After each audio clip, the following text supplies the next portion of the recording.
What's up, everybody? We are back with another exciting episode of Eagles on the Air, the podcast coming to you straight from the Salesian High School broadcast studio. We have a tremendous guest for you today. Our guest is Salesian High School's assistant principal for academics and the parent of a 2022 graduate, Mrs. Cynthia Chambers. Cynthia, welcome to the show. Thank you. Thank you for having me. I am pumped to have you on here. I have a whole list of stuff we can talk about. I'm hoping we have time. We will have time to get to all of it. But as usual, if you've been watching the podcast, following along, you know that I ask all my guests the same question as soon as they sit in that chair. Start us off, if you don't mind, telling us your Salesian story. Sure. So the first time I actually was ever to Salesian's campus was for Henry, my son's 7th grade open house. We did as, you direct parents to go more than once, to start going early. So we came in his 7th grade. And by then I had run open houses for other schools for years. So I approached kind of, cynical, like I know how this is done. I know what you highlight and what you don't highlight, what you don't want mentioned, how you train students. So I was a tough customer, but I was impressed right away with a couple of things. One is that everyone we encountered, whether they were checking us in or they were a Salesian or they were a teacher or they were a tour guide, was very clear that Salesian is a home, a school, a parish, and a playground. And I know that the only ways that you can get a large group of people to all say the same thing is either you really, really drill them and coach them, but then it sounds very robotic and rehearsed and not natural. Or, which I think was the case here, is it's just the truth. So everybody says the same thing because it's the truth. So that engaged me, that made me want to learn more. I also appreciated that it was clear that Salesian, like Don Bosco, was here for the boys. I went to some other schools, and I heard a lot about our young men, our men. My son was 13. He wasn't a man yet. I was in no rush for him to become one, and what I was looking for was a school that would accompany him as he moved in that direction. And then finally, Steve, I was very impressed with how you related to your tour guides and the other kids. I have been part of open houses that were very rigid and lots of training, and there's, tour A and tour B, and, it was much more informal, but more supportive in a way. You might be like, hey, Peter, you're from St. Benedict's, right? Take this nice family around. And you were always right, and you always knew their name. And then one last bit that always stuck with us and my son and I about that tour is the student who led us had a noticeable challenge with his speech. And that didn't prevent you from choosing him. It didn't prevent him from leading the tour. And finally, towards the end of the tour, in what I now know is the chem lab, a parent asked him about it, asked him if he'd ever been teased for it. And he paused, and a number of us thought, oh, maybe you shouldn't have said that, Mom. But he paused and said, not at Salesian. I didn't really need to look further then, so. That's great to hear. I remember those years when you were looking for a school for Henry, and it ultimately became a great freshman class, in particular, a great freshman class from St. Benedict's. I believe he came with maybe 9 or 10 of his friends. Yeah. It was a great group. And you bring a very unique experience and a unique background to Salesian High School because you have experiences working at the administrative level at a co-ed school, an all-girls school, and for several years at Salesian, obviously an all-boys school. Can you talk on the benefits, maybe the the similarities, differences of each of the three? Yeah, so I taught for a long time at a coeducational Catholic high school, and I had only ever been to coeducational schools myself. I went to a public high school, so it was just normal to me. And I used to say, and I believed it then, that the real world is coeducational. Most colleges are coeducational. The sooner the kids get used to it, the better. But then becoming the parent of girls and a boy, it became really clear to me that girls and boys are different, not better or worse, just different. And as society changes, and in my opinion, respects the difference and the unique gifts of boys and girls, it respects those things less. It's all the more important that they have an opportunity to develop differently. Girls and boys are different. They're not better or worse, they're just different. They're also individuals as well, but there's a lot of studies to support that, especially during adolescence, a single sex environment has advantages. And there really isn't a lot to suggest that it has disadvantages. So, an advantage, for example, boys in an all boys environment are much more likely to take higher level English classes, to participate in student government. If girls are around too, boys tend to step back and let girls run things, organize things, and things like that, especially social events and student government. But in an all boys environment, they're more likely to take those things on. You don't need to worry about trying to limit their competitive nature. Instead, you just try and channel it appropriately. Boys will compete about everything, and that's okay. Whereas girls, in an all-girls environment, they're much more likely to take higher-level math classes, to take things like physics, to be student president, or at least attempt it. And so, what students in both environments, all girls and all boys, report is that it allows them to fully be themselves and to develop, on their own. And while they will go on to coeducational colleges and trade schools and workplaces, that this foundational time is very important for them. So, Yeah, that's great to hear. It's so insightful too, because I get asked that question as the admissions director all the time. How do you think my son will, react to going to school with all boys? And it's great to hear firsthand experience from the parent of three high school graduates, or two high school graduates, and a very one soon to be high school graduate. Well, let's circle back to the Salesian story. You brought Henry here as a freshman, and in that time applied for and got the job and became our assistant principal for academics. So tell us a little bit about maybe your entry into that position and what you do each day. You're such an impactful person here, so well known, and the kids are constantly in your office answering a million questions a day. So just, if you don't mind, hit on that for a quick second. Yeah, so another part of the story of my Salesian story is that once Henry was a student here, and I started to read the monthly parent newsletter, there was always a quote from St. John Bosco or St. Francis de Sales or something like that. And what I really recognized was that a lot of what Salesian educators subscribe to, I already believed and was in many ways practicing. So, for example, there was my favorite quote of St. John Bosco. It is not enough to love the children, they must feel that they're loved. And I had it in my office at another school. And there was a moment during COVID, which, gosh, it was difficult to be an educator during COVID. But a whole bunch of things happened, some of them specific to that school, some of them just the world in general, that I just had a moment that I am no longer aligned with this school's mission. And that's nobody's fault, right? Like we continue to grow. And so where should I be? What should I do next? And I happened to look up and see that quote. And I thought, gosh, I wonder if there is a spot for me at Salesian, because I already believe in the mission. I already am invested in their success. So let's see. And just to kind of check and make sure that wasn't outrageous, that I wasn't, suffering from an inflated sense of self, I texted George Janvier, may he rest in peace. And yeah, he said absolutely. And, in George fashion, yo, when he called me up. But yeah, it just worked out. I remember it well, and we're lucky to have you here. We really are. I know I tell you that all the time, even when we're in each other's offices. But you said something right now that was like not mind-blowing, but it was like eye-opening.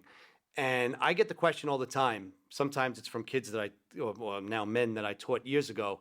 They say, the question used to be, you're still there? And now it's turned to, you're still there? Like, that's how I know I'm here a long time.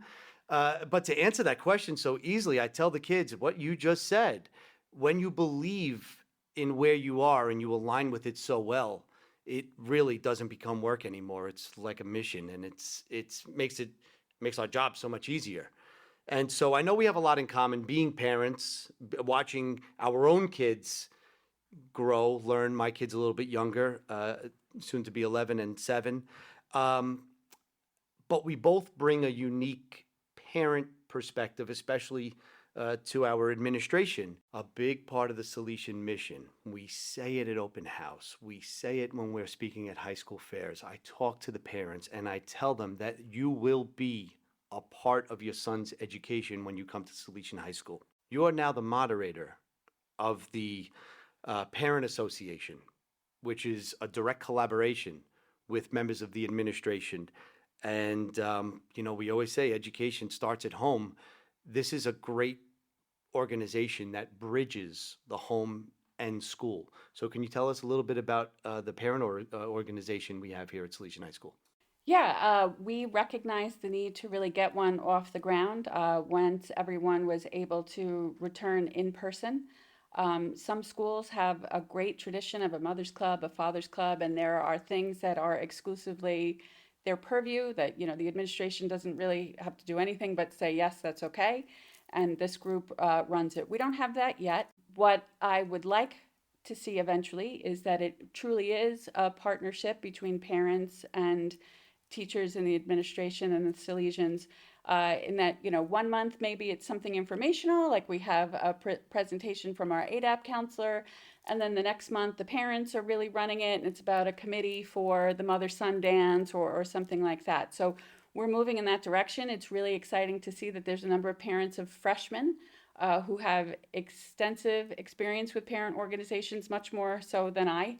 And so I'm happy to transition in that direction instead of saying, here's what we're going to do, ladies and gentlemen. All right, ladies and gentlemen, what do you need from me? Or do you have it all? So because parents are really, really invested in the success of their students, and we just need to find a way to make it more accessible to lots of people. So for example, there are parents who have not yet participated, and we have to be sensitive to the fact that maybe their high school experience wasn't so positive and they're not excited to revisit that because they didn't get to go to Salesian. Or maybe they weren't educated in this country and they're uncomfortable with that fact. They don't want to say or do the wrong thing. So I think one way to engage more people is more social events. And a lot of our parents from Bronx Catholic schools, they know all about a social event at a school.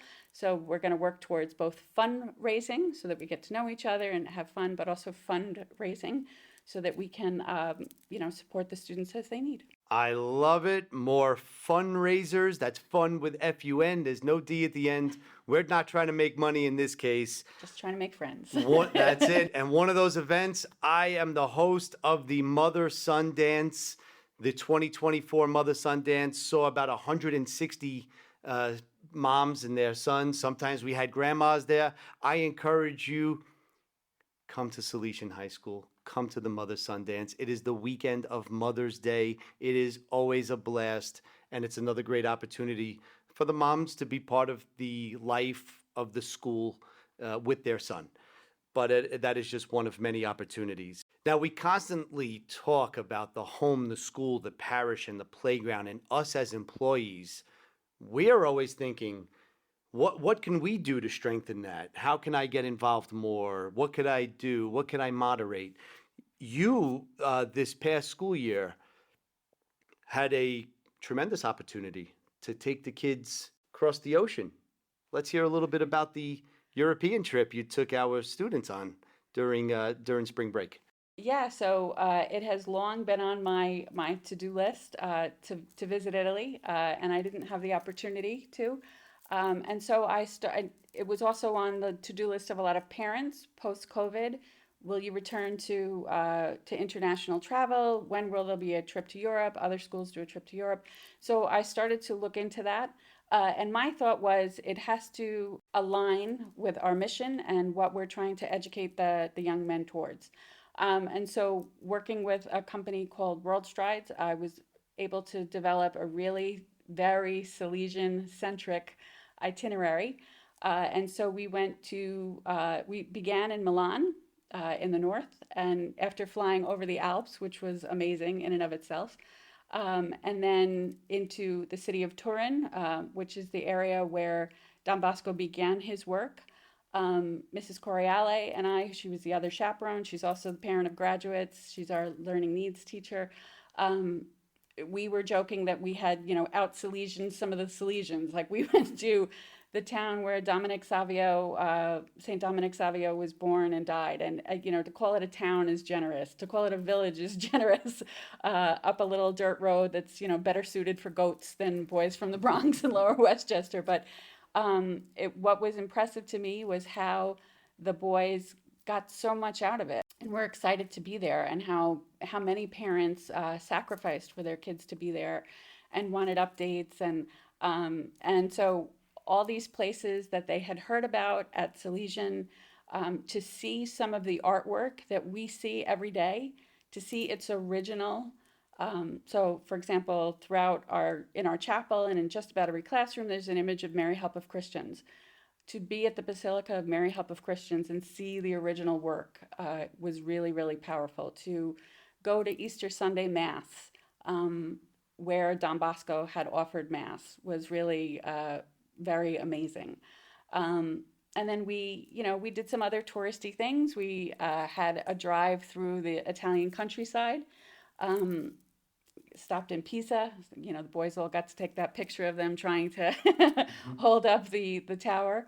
But again, I was struck everywhere we went with how our students understood if we were visiting a chapel, if we were visiting somewhere that was a former chapel or church, that a certain degree of reverence was needed. So they were excited and they wanted to play, but they also understood that, a time and a place for everything.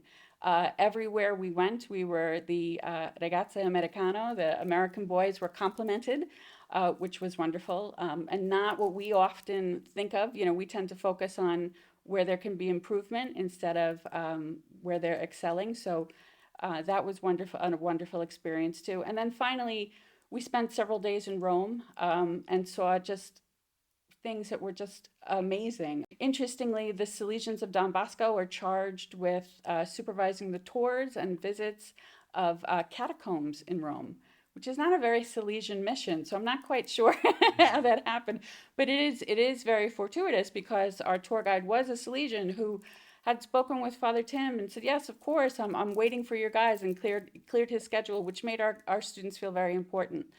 And then finally, there's just the power of, after I'm what's described as a cradle Catholic, right? So I was baptized as an infant. I've always been a Catholic. I'm a lifelong Catholic educator. So I've said thousands of times in my life that I believe in one holy Catholic and Apostolic Church.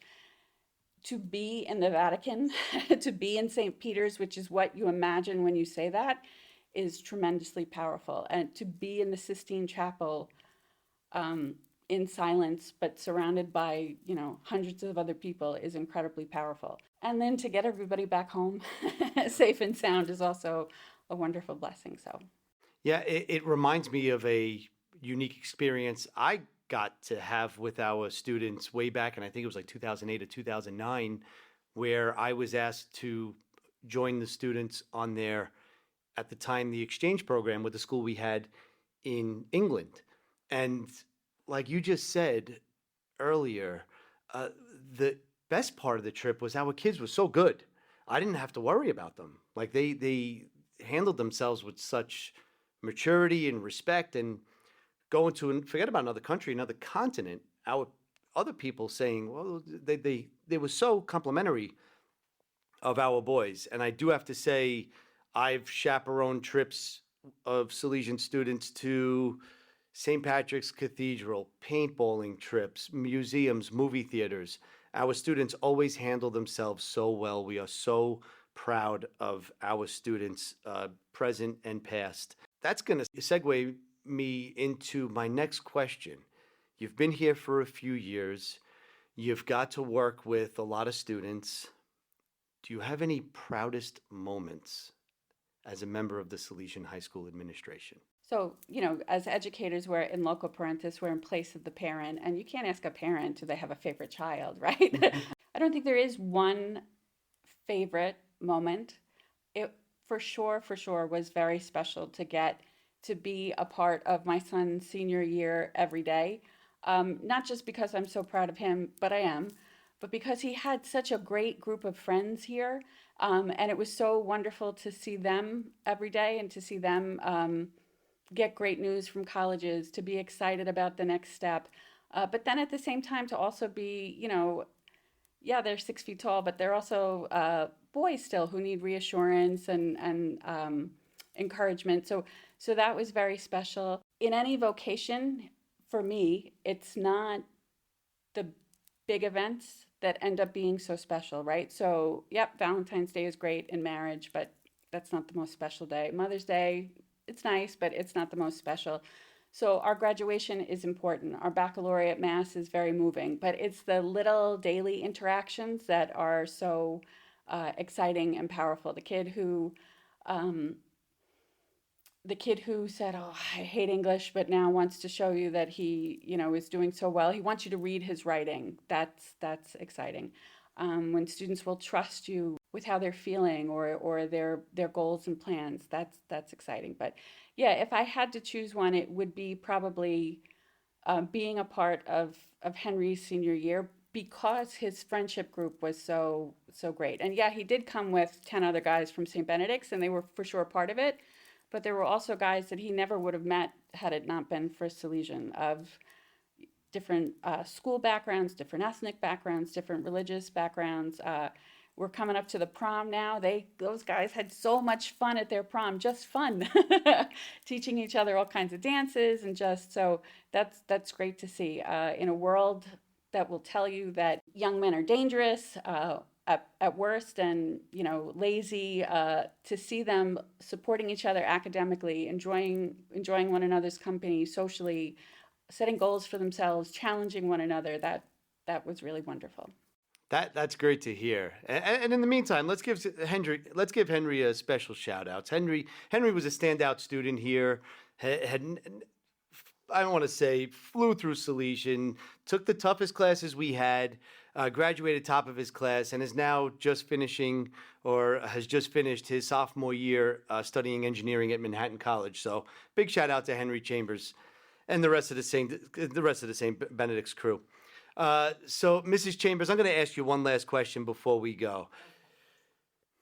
How much have you loved working at Salesian High School? So much. No, honestly, but it's important to remember that every vocation is hard, right? So whether you're called to the priesthood or religious life, or you're called to marriage, or whatever God is calling you to do is going to be hard. So to say that I love it and to say that I'm joyful to be here doesn't mean that every minute is a dream.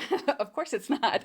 To love something is hard work. So sometimes you have to say to kids, like, I love you very much, but in this moment, I don't like you. Or I don't like the choices that you've made. Or I need space from you. So yeah, it's important. The longer I'm in education, the more I recognize that to give completely, you also have to take some breaks, set some boundaries. I appreciate that the Salesians recognize that as well. Yeah, so I love it very much. I have no plans to stop. I'm still fully aligned with our mission, so here we are. Let's go. Let's go. Well, Mrs. Chambers, you have been a tremendous guest. It's everything I hoped for. I got a whole bunch of insight on I love the bit on the all boys versus co-ed versus all girls. I thought that was great. I hope everybody watching enjoyed it as well. This has been another awesome episode of Eagles on the Air. Like us on our social medias, follow us on YouTube, and until next time, Eagles on the Air.